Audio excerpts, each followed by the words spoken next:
Okay. Mazigiye kirefu ngomba kuvuga kuri topic, but sometimes bambona mengo abantu bamwe bazava bavyakira nabi canke bambwire ngo nkeneye kwivanga mu bintu bitanda cyangwa urazikara hano bamwe cyatara ukubwira ngo ufise umunwa muremure ngo bitubirefu but like genda umwana ntago okay ndafise umwana na jewe ndafise n'umugore ndafise n'akabebe mugabo like sinkuze gose ndacari muto bisigura yuko ikibazo ubunyene dufise mu Burundi ufise ikibazo c'ubukene tukagira ikibazo cy'ibishamirano muri politiki. Urabona abantu bari kuri Twitter n'abantu bari kuri Facebook n'abandi bari kuri TikTok turiko duharira kuri politiki. Bamwe ngo aba bantu ngo ntibariko bakora neza, abandi nabo ngo bariko bakora neza. Nagi gusanga twahaye umwanya mwinshi guharira ivy'imigambwe gusumba guha umwanya mwinshi gucreya kumotiva aba jeune peut-être badafise idea nini ya ku bintu bya politiki. Hari aba jeune benshi badakurikirana ibintu bya politiki kandi ntago ari kosa nyene. Okay, kuba informe ni vyiza cyane, mwa sometimes hari abantu bataja deep muri politiki, which is not a crime. Jewe ndumuntu kuri TikTok abanzi murabizi ko ndamotiva abantu kuja gukora, sivyo? Ngabe ikintu kimbabaza nuko bajya abantu bavuga ngo na revolutionnaire ba Karyenda ba Ndondeza bandi, uravyumva bace baza bakambwira ngo jewe gukwera ngo nabwiye ngo abajene ngo utingiza basi ni miliyoni 2 mu Burundi agende Dubai arondera udufaranga azogaruka investise ahashaka mu Burundi. Bagaca bambwira ngo jewe ngo cyo nkorera guverinema, ngo jewe ngo ndi puppet. Let me tell you something. Urashobora guharira kuri politiki kuri Twitter, ugaharira kuri politiki kuri Facebook, ukagira babona miliyoni ni miliyoni, but I can assure you yuko hariyo hafi 80% parti ya 80% yuko ivyo kuravuga atarakimwe kizopfa gihindutse mu gihugu. Kera rababwiye ati maze uyo muganga muri ko muranyitirira jewe yaba ndawurimwo bararagiye kwitoza mafisi igiti cha fresh BJ mani mafisi igiti ciza uko ndafise bush nafise n'ubwenge bukeye nari kujya kwitoza mugabo kubera igihugu naragiye kwiga nonka ka diplome keza nonka amanota meza kwishure mugabo ndaraba opportunity ziri around ndaraba ivyo gukora sanga uko jewe shaka uko na planifye kubaho uko shaka ubuzima bwanje bumera sanga nta bihari muri uwo mwanya. Nikasema reka mbuje ngende aha amaherari ndayarondere hama ngaruke mu Burundi ndakorera ivyo bintu numva nkeneye kwakorera. Kwa none naravuga ati none nubu naho nokora BJ bakampemba miliyoni ku kwezi kugira nzogure hectare kugira nzogure parcelle ya hectare imwe mpembwe miliyoni ku kwezi.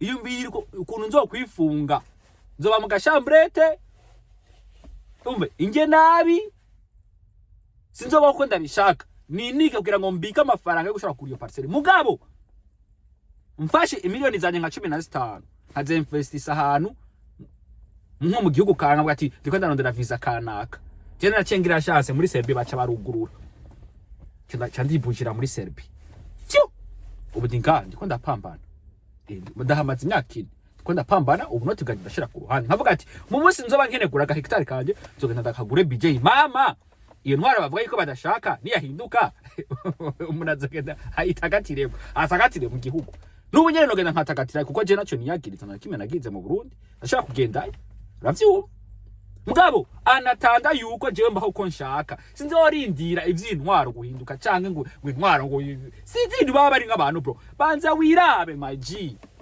irabe nushobora kuza kuri TikTok nushobora kuza kuri TikTok kwigisha politiki umuntu ashonje umuntu yarayibuze umwigisha politiki gute no mwishure ugiye kwiga ishonje nta nakime kija mu mutwe ahubwo twicare turabe nk'abarundi eske umujene kuko urabona abarundi turafise ikibazo ntituzi no kumanaginga amafaranga ntidutahura business kuko ari ibiganiro byinshi bitobo ivyo tuganire ku kuntu tumaze kuronka amafaranga tuyinvestisa gute twekonomiza gute twirinda gute ingesombi ibidutwara amafaranga nibihe tubigabanya gute izo nizo conversation dufise gukora nk'abarundi apana kuza tubwira abantu ngo bajya okay imyaka yose muvuze hahindutse iki hari umuntu yaciye ngo kwera ngo kuri Twitter ngo kwera ngo bavuze cyane ngo kuri Twitter Ndondeza yambwiye ngo kuri Twitter ngo kubera ngo bavuze nka majambo menshi ngo niwe batumye imipaka ngo y'u Burundi ngo yugara ngo n'Urwanda. Can you imagine bro?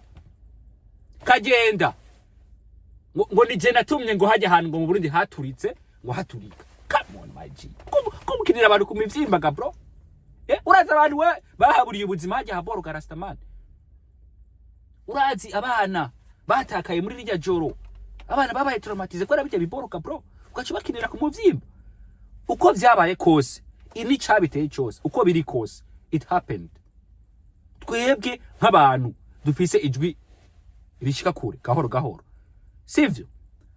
Reka dusensibilize abantu gukora. Tubanze twebwe kuko jewe ni nabandi umujene.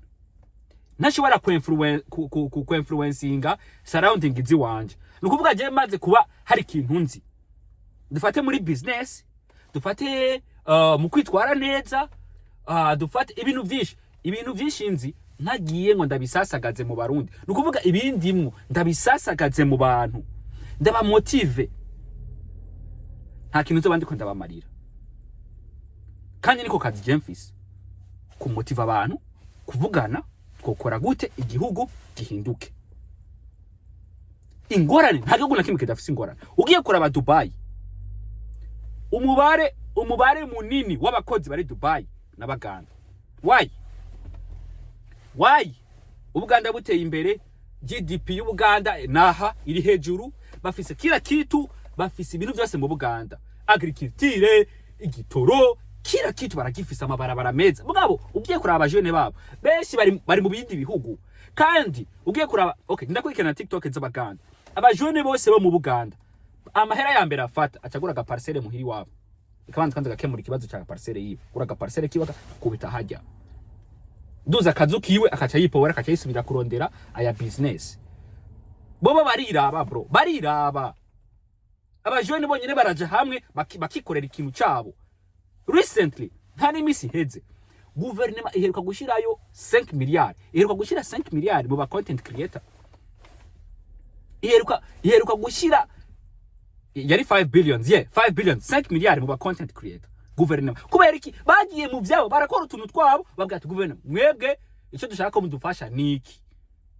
Mugabo ugiye kuraba kuri TikTok y'abarundi, aho kuvuga ati guverinoma dushaka yuko dukorera ibi, bariko bacwana ngo umugambwe ngo wa fresh n'uyuhe, uyu mugambwe ngo wa fresh n'uyuhe, ngo uvuga ukuri ngo uzi politike ninde, which is nonsense. Reka tuje hamwe nk'abajene. Guverinoma ni yabona turabajene nk'umuri nk'imiliyoni 3 turiko dusaba ikintu kimwe bazokiduha, wallahi billahi bazokiduha. Twende tubabwira ati twebwe dukene gukora ibi. Aba promoter bo mu Buganda babahaye miliyaridi 3. Imiliyaridi 3.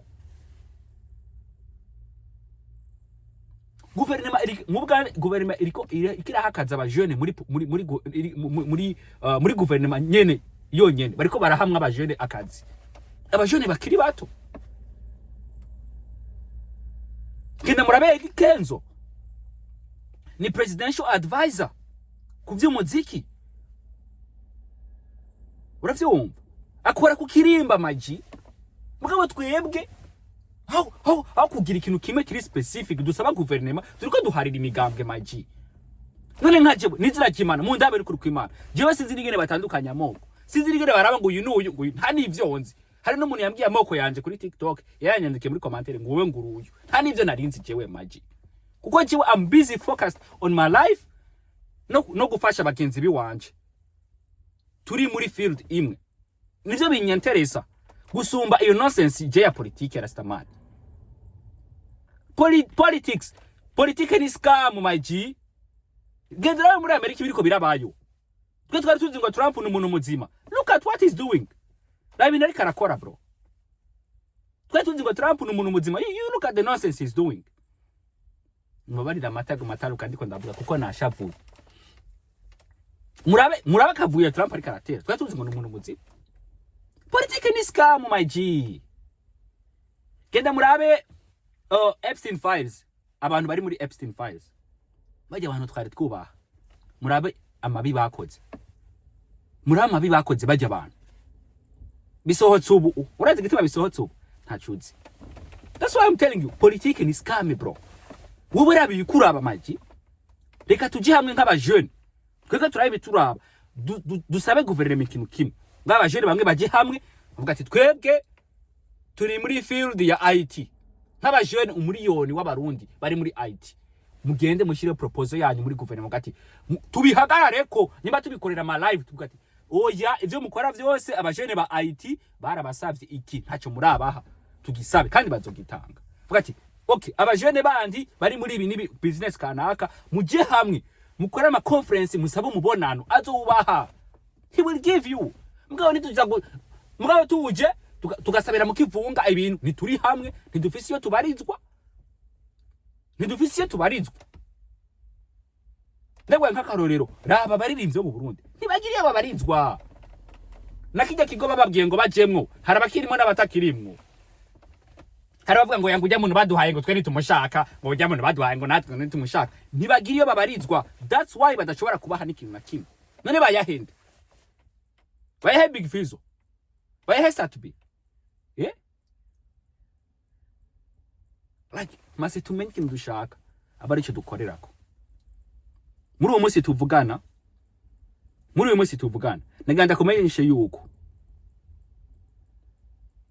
umazi gukura ukava mu minwe y'abavyeyi ugatangura kwironderera ubuzima, nibwa kunanira ntuzo blaming igihugu, ntunozona blaming n'abavyeyi biwawe, ikosa riri kuri wewe. I'm telling you, uraza kumbwira ngo uri kuravuga ko ngo bagize chance ngo uja muri Serbia ngo nibiki.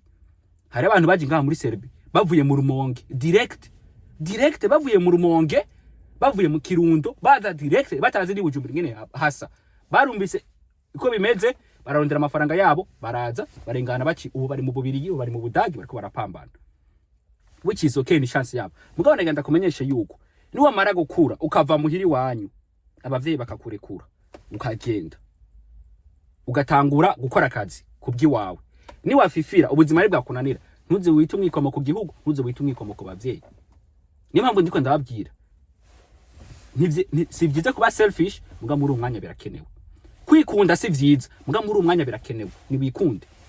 Baje abantu bakubwira ngo mugende ufate inkoho ngo mugende ngo mukureho guverinoma, bazo gukubita usasu mu ngiti maji, bazo guturitsa uruntu, bazo kurasa my bro, uzofata ukwibagire. I'm telling you, you will die and we will forget you. Kubona kubaza abantu bro ni wipower rastamani ntabyo muzi mwebwe. Utarabura umuntu bro kubera politiki, utarabura umuntu ari proche kubera politiki, uba wibaza ngo ni chit chat, ngo turi muri chit chat. Barashe tonto wawe bro canke bakarasa umuntu muvukana agapfa, ni uzotahura. Uburundi bitagenda neza bro, move bareke babisire maji. Nero okere kuguma ahantu batagufata neza cyangwa ahantu opportunity zawe zidahari, babisire. N'abarundi banga birirwa barigira Mozambique, bigira muri Kenya, babisire bro, genda comokere, babisire. Rondera ubwo bufaranga bwawe buke Imana igufashije ukabwe economiza, aho babisire. Intambara kuri Twitter ni kuraho guverinoma, intambara kuri TikTok nakindura mu gihugu. I'm telling you maji, baje abantu bariko baratubwira ngo wagwani bose nta numwe yiyerekana no mu maso, bafise ama profile tuzatahura. Bamwe bashize kutunyoni, abandi bashira ko utuyabo, abandi bashira kuduki, ntituzi niyo baba maji. Look after yourself, I'm telling you. I made my decision, I left. With Uganda, my life is not bad. Medze fresh. So wewe raba uko ubuzima bwawe bupanze and do the necessary. Murakoze cyane.